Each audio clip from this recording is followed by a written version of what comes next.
In today's video, I'm going to teach you how to set up and customize your availability and scheduling limits in your calendar. We'll start right from the main dashboard. Look to the left side of your screen and click on Availability.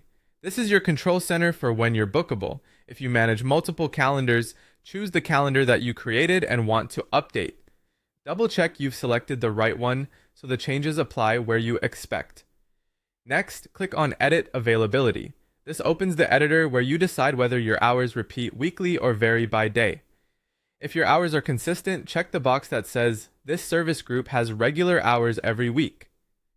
With that on, set your schedule for the days you work. Choose each day, enter your start and end times, and if your tool allows, add breaks so people can't book over lunch or prep time. Try to avoid overlapping time blocks and make sure your time zone is correct so your availability displays accurately to others. When everything looks good, click on Save Regular Hours. That locks in your weekly hours and applies them across the calendar. If your availability changes from day to day, uncheck the "This service group has regular hours every week" box.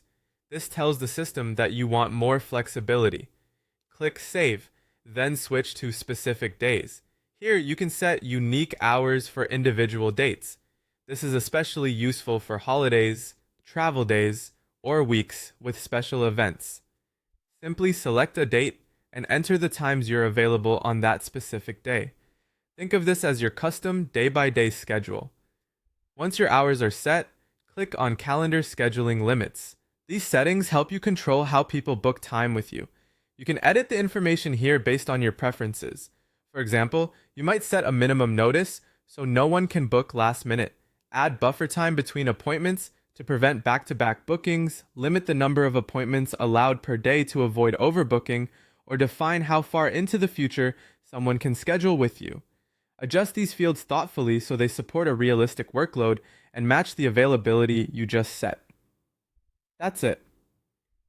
You've opened availability, selected your calendar, edited your hours using either regular weekly times or specific days, and fine-tuned your booking rules and calendar scheduling limits. Take a moment to review your settings.